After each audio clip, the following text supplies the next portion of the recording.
Oi! Então, dessa vez eu vim aqui ler um artigo nomeado A Posição dos Anarquistas Frente às Eleições. Esse artigo foi escrito pelo Lucas Acrata, aqui para a página dele no Medium. Foi escrito no dia 30 de setembro de 2020. Então, como eu sempre digo aqui no canal, sem mais delongas, começar a leitura desse artigo aqui. Primeiro, ele começa com uma citação do Bakunin. É verdade que, em dia de eleição, mesmo a burguesia mais orgulhosa, se tiver ambição política, deve curvar-se diante de sua majestade, a soberania popular. Mas, terminada a eleição, o povo volta ao trabalho e a burguesia a seus lucrativos negócios e às intrigas políticas. Não se encontram e não se reconhecem mais. Citação de Mikhail Bakunin. A posição dos anarquistas frente às eleições deve ser direta e reta. Defender o boicote, denunciar a farsa do voto e a ilusão da representação nos aparatos do Estado. O Estado é o que é, o porrete dos ricos contra os pobres. E, no nosso caso, tem um agravante de que ele é usado por um capataz dos ricos estrangeiros e tem como alvo uma classe social e quase sempre uma cor de pele preferida para exterminar. Qualquer um que queira dirigir o Estado deve saber que função dele é essa. Por isso, o campo socialista libertário deve destruir toda ilusão reformista quanto à conquista do poder do Estado, especialmente pelas vias parlamentares e representativas. Mas a denúncia e o chamamento ao boicote não é suficiente.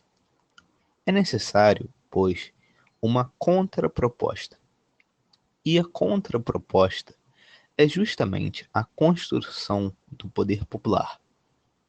É pela ação direta, pela base, pelo povo, pelos oprimidos, pela classe que vive do trabalho, que chegaremos ao poder popular. Nunca votando, nunca terceirizando nossa luta. Isso não existiu em lugar algum. E como fazer isso? Organizando nossos espaços de sociabilidade, de vivência, especialmente moradia, estudo e trabalho. Vamos um por um. Ponto 1. Onde moramos? Devemos nos organizar no bairro onde moramos. Participar ativamente da associação dos moradores do bairro. E se não houver uma, ajudar a criá-la.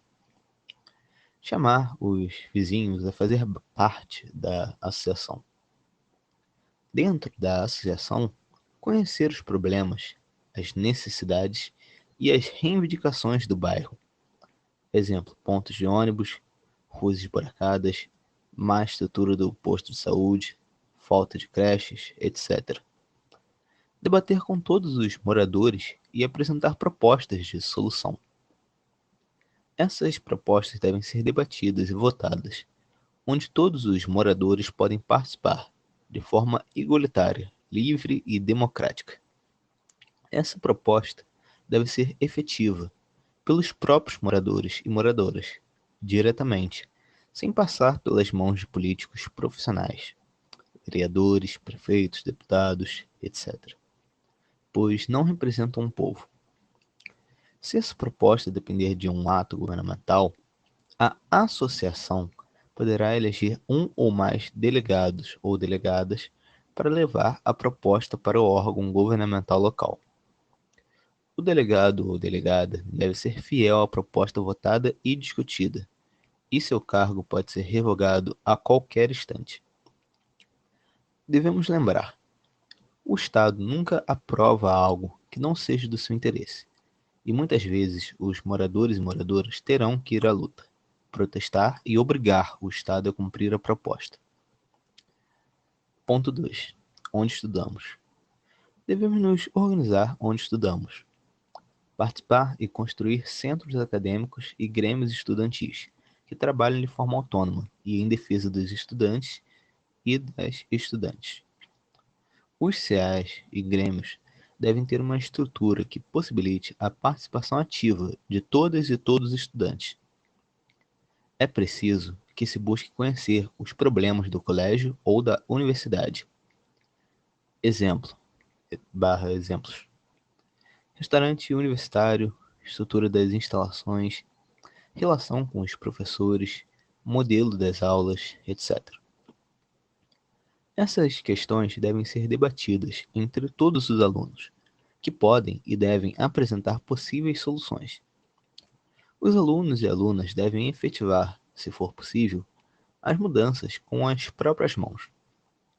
Se não for possível, devem reivindicar e exigir diretamente do órgão que seja capaz de realizá-lo.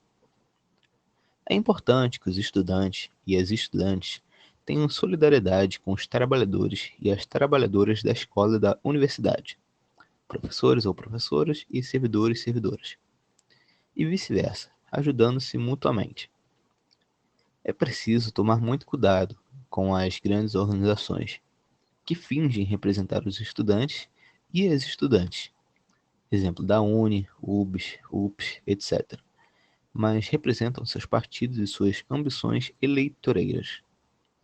Devemos lembrar, o Estado, que serve aos interesses dos ricos, não quer que haja uma educação que seja transformadora e que incentive o conhecimento crítico. Por isso, é necessário enfrentar as adversidades impostas e avançar com coragem. Ponto 3. Onde trabalhamos? Devemos nos organizar onde trabalhamos.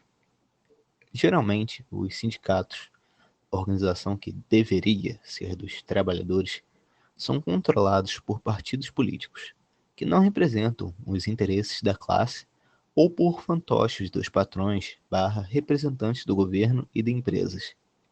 São conhecidos como pelegos. Dentro dos sindicatos, é preciso construir oposições a essa direção, que é inimiga dos trabalhadores e das trabalhadoras.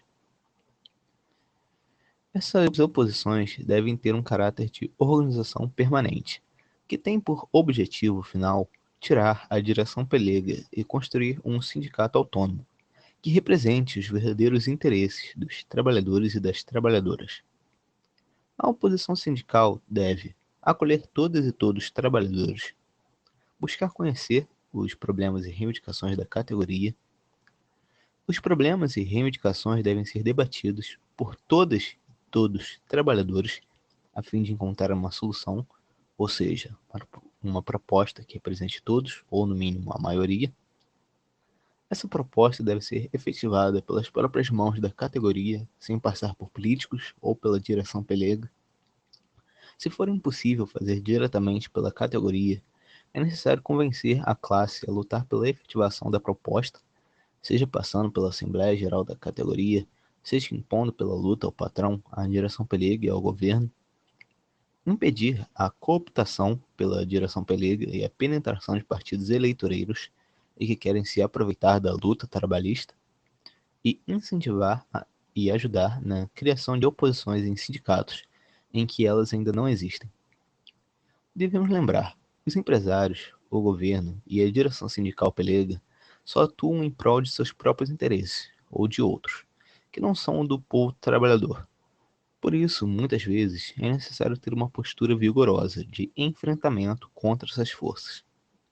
A greve geral, ou seja, a convocação de paralisação das atividades de trabalho por várias categorias, é um importante instrumento de luta. Se não houver sindicato, devemos não medir esforços em criá-los de forma autônoma, combativa, classista pela base. Organizar a classe trabalhadora é a tarefa mais importante do anarquismo. Portanto, é a ação direta que conquista direitos.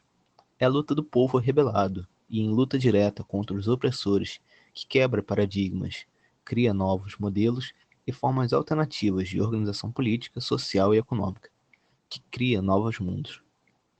É a organização que possibilita criar as condições de discussão, mobilização e ação.